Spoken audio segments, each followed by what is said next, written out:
Former Twitter executive Joe Roth was reportedly forced to flee his home in the wake of threats spurred by the Twitter files and increased criticism from Elon Musk. Now, Joe Roth is someone that nobody was a fan of in the past because he was the man holding the banhammer. He was the head of Twitter trust and safety, even though they weren't very safe and no one trusted them.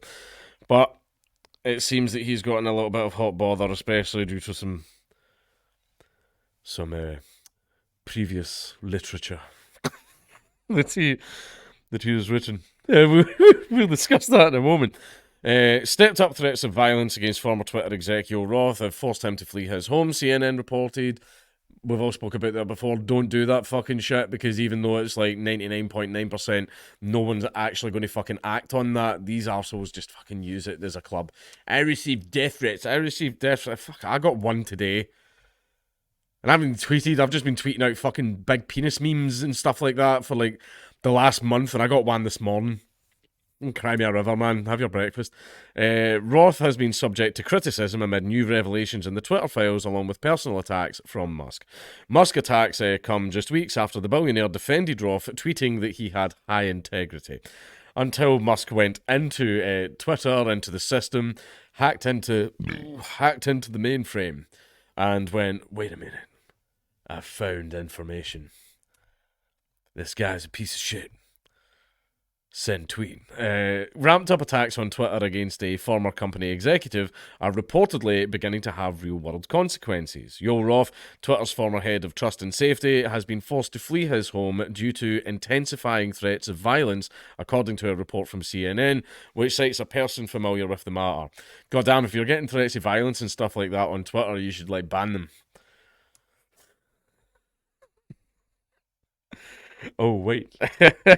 Roth has been subject to a flurry of attacks for decisions he was involved in making at Twitter following the release of the Twitter files, which showed internal company communications, including deliberations about whether or not to suspend then-President Donald Trump from Twitter in 2021.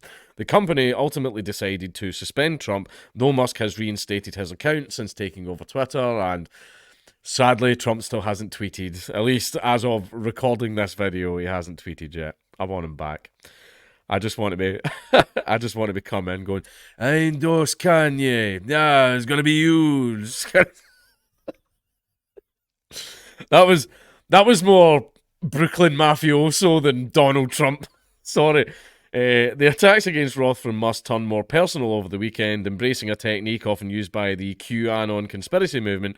Musk baselessly implied in more than one tweet that Roth had a permissive view of paedophilia, according to the Washington Post.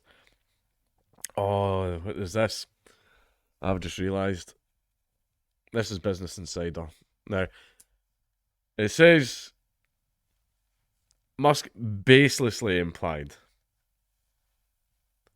there was a certain paper that he wrote for university or college or something like that. It was exploring people of a certain age and their ability to consent. Should probably have a wee look into that. Musk claims against Roth came just a few weeks after Musk publicly defended Roth from accusations of left-wing bias based on old tweets, including one from 2016 where Roth called former President Donald Trump a racist tangerine. We've all made some questionable tweets, me more than most, but I want to be clear that I support Yo. My sense is that he has high integrity, and we are all entitled to our political beliefs, Musk tweeted in late October. Neither Roth nor Twitter immediately responded to requests for comment.